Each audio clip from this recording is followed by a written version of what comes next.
How's it going, everyone? It's Harvey from Another Sponge 5000. Today is April 3rd, 2021, and today we're going to talk about the hurricane season and forecast how many hurricanes you'll experience and which areas could have the highest risk of a landfalling hurricane. But before I begin, make sure to subscribe if you want to see more weather-related content. Make sure to like if you like this video, and make sure to turn on post notifications if you want to see even more weather-related content. So before I begin with this, let me explain to you that one of the main factors that really influence the hurricane season and is really a huge factor in determining how major this hurricane season will be. And it's the El Nino and the La Nina patterns and also the neutral patterns. And during El Nino pattern, we typically see fewer hurricanes in the Atlantic because there typically is more convergence right around the equatorial region where there's a lot of lift in the atmosphere, and as a result of this lift, there obviously the air molecules have to go somewhere once they go up into the atmosphere, so they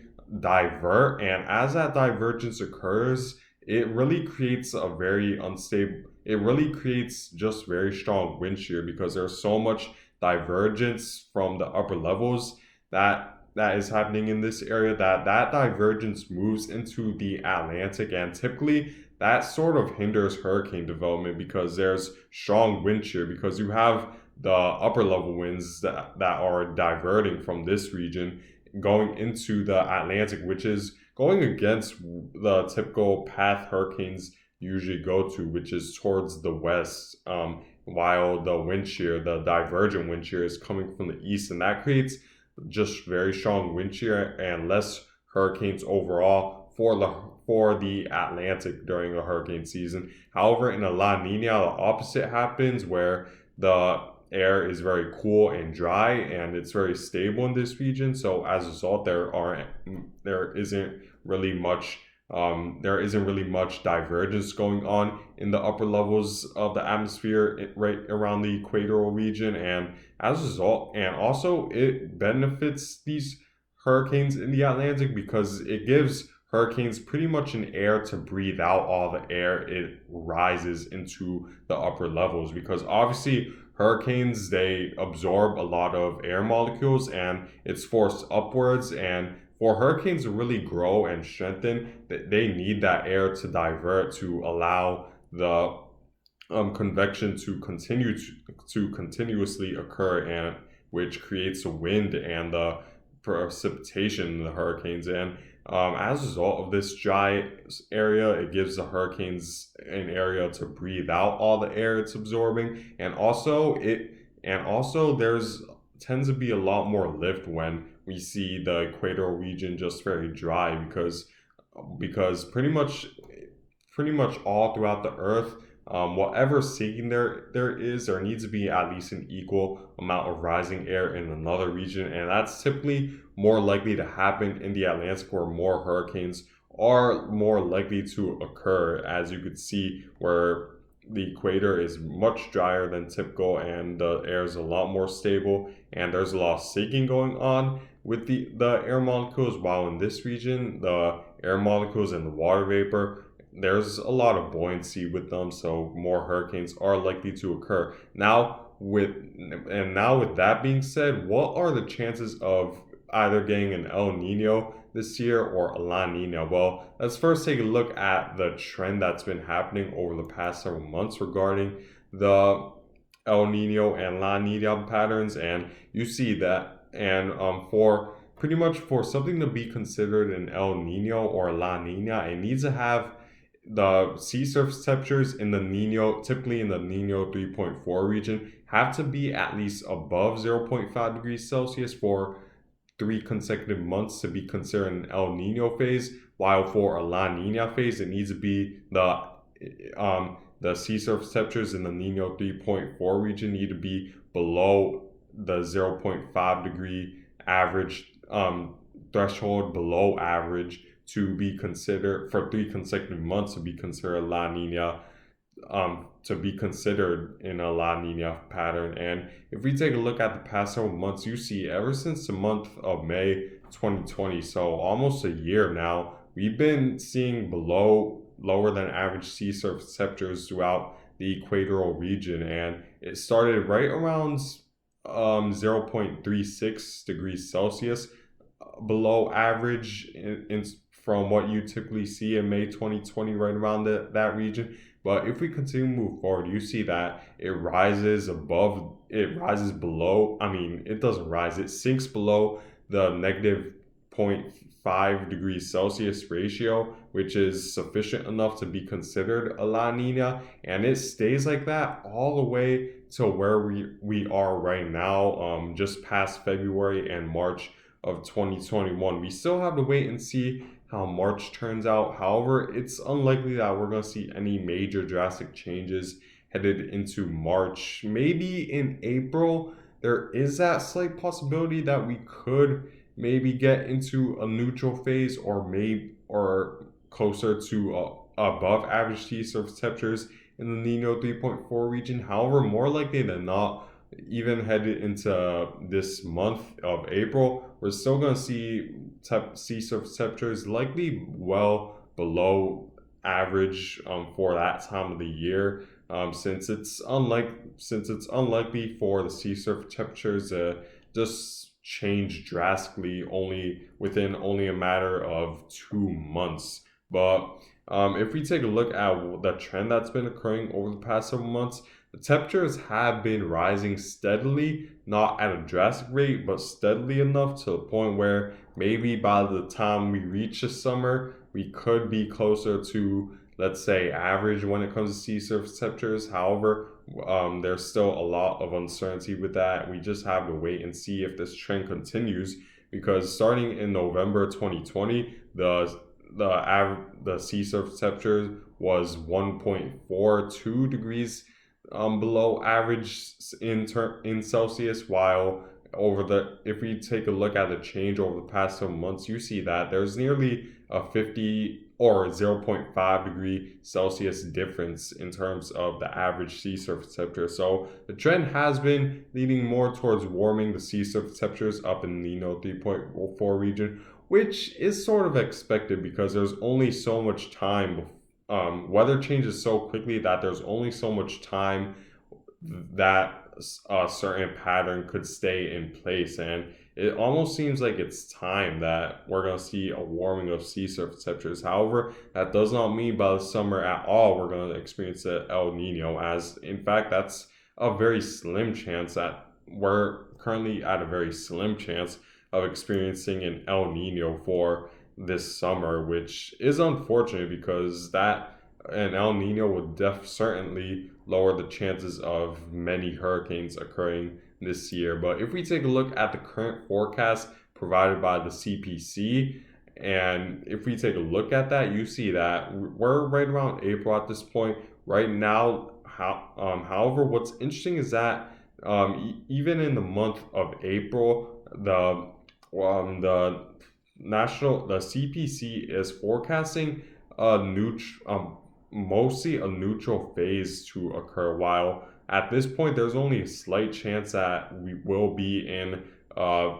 La Nina phase by this month. So that's certainly interesting. That's certainly something to keep in mind. However, if we move forward over the next several months, we do see that La Nina probability rise and come back later during the peak of the hurricane season, which is concerning because we don't want to see the La Nina pattern peak right at the heart of the hurricane season, which is August, September, and even into October. But at this point, it seems like more likely than not, we're going to be in a neutral phase for the spring and even into early summer. While unfortunately, it seems unlikely that we're going to be in an El Nino phase at all for the next several months, which is definitely unfortunate because that would lower the chance of any sort of hurricanes, of any sort of that would limit the chance of hurricanes occurring during the hurricane season. But this is a quite drastic change from my last forecast. Actually, I made my last hurricane season forecast right around February 23rd, so it's been about a month. And a month ago, the forecast was actually leaning more towards a La Nina phase occurring during the heart of the hurricane season. I'm pretty sure. Correct me if I'm wrong about that. You could check my my previous hurricane season video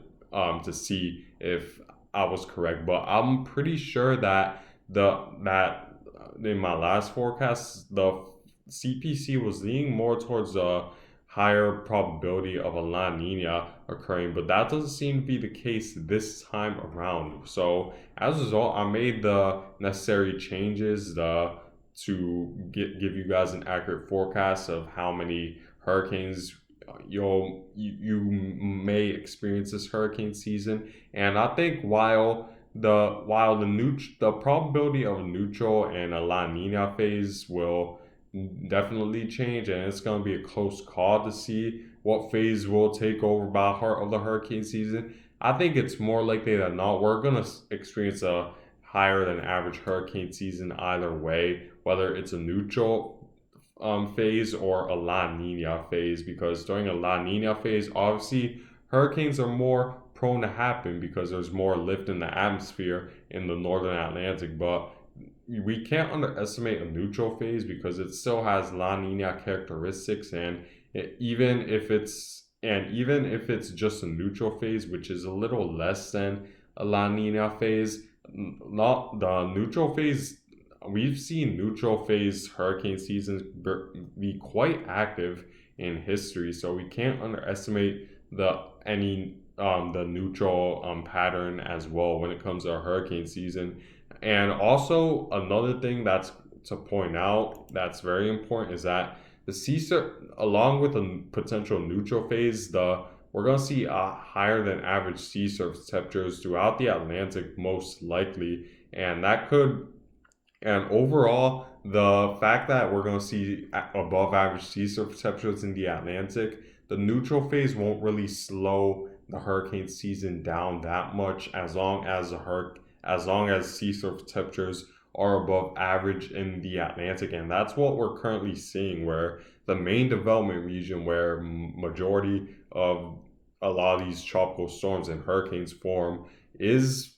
experiencing temperatures above average for this time of the year, and it's been like that for months, guys. So this is sea surface temperatures don't change spontaneously just like that, as proven by the equatorial records showing that we've been in well below average temperatures throughout the past several months. And since it's not spontaneous, it's unlikely that we're gonna see the sea surface temperatures in the Atlantic drastically change to a point where we're going to see below average sea surface temperatures throughout the Atlantic. There still could definitely be changes. Get me wrong. I do expect eventually the temperatures around the Gulf Coast to heaten up because the current forecast for this spring for a lot of the United States is expecting a warmer than average spring. So I do expect sea surface temperatures along Gulf Coast and just off the coast of the Carolinas to warm up and rebound. So there certainly could be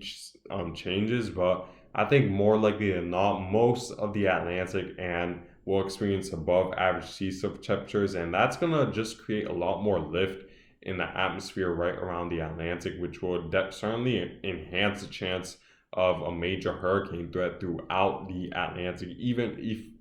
if we are in a neutral phase. So that's certainly something to keep in mind headed into this hurricane season, as we're either going to experience a La Nina or neutral phase, which more leans towards stronger hurricane season, especially if we're in a La Nina phase. But not only that, we're going to experience above average sea surface temperatures throughout the northern Atlantic. So that combination will overall just make it another active year for the hurricane season. And while it isn't going to be as active as I initially anticipated back in February, based off of what I've been seeing now, it certainly could change over the next several months, because last hurricane season, while we did forecast an active hurricane season, no one really expected it to be record breaking and beat the 2005 hurricane season. So certainly things could change, and we just have to wait and see. However, more likely than not, based off of what we've been seeing and based off of just all the data that's just been persisting on just major hurricane season for this summer, I think you should at least be aware that this will be a more active than usual hurricane season. And you might be wondering right now, how many storms should you expect? Well, we'll take a look at that right now. And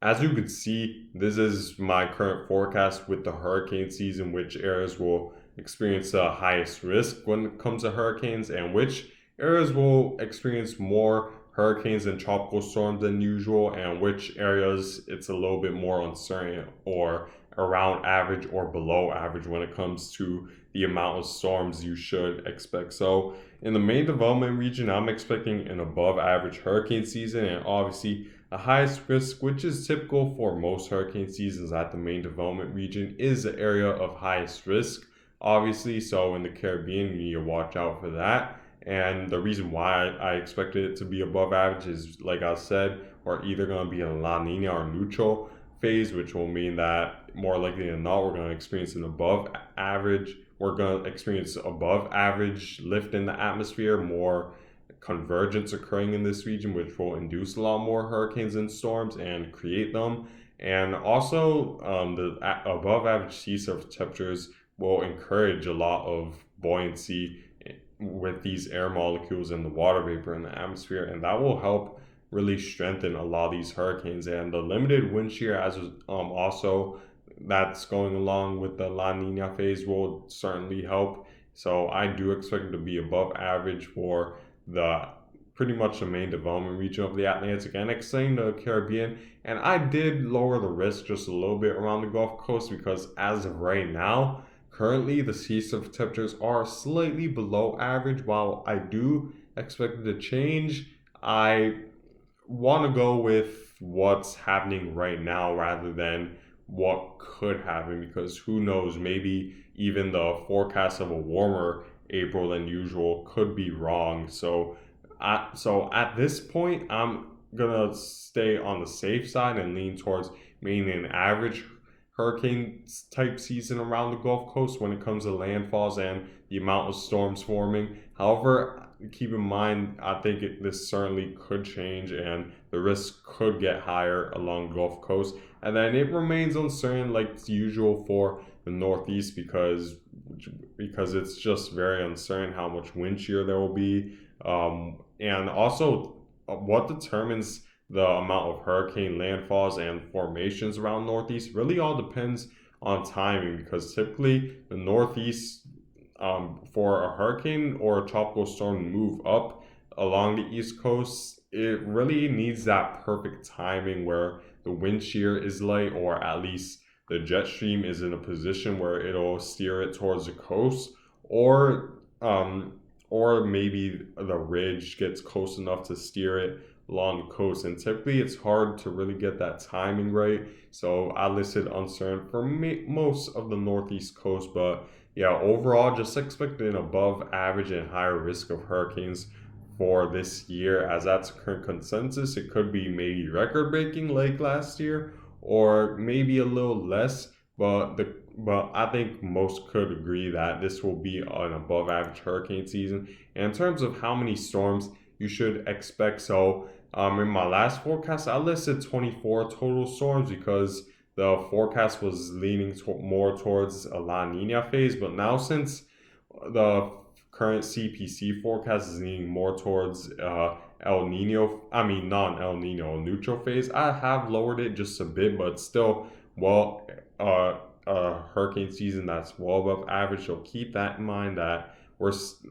still another major hurricane season is likely to happen for 2021. And keep in mind, if there's slightly less hurricanes in my current forecast, or total storms, or whether it's record breaking, remember that all it takes is one major storm to completely destroy an entire community. So don't take the number of storms too seriously, because remember, just one major hurricane is needed to potentially devastate an entire community. So keep that in mind and make sure to stay prepared for this hurricane season. But anyways, guys, I thank you guys for watching. Make sure to subscribe If you want to see more weather-related content, make sure to like. If you like this video, make sure to turn on post notifications if you want to see more weather-related content. And I hope you guys have a good day.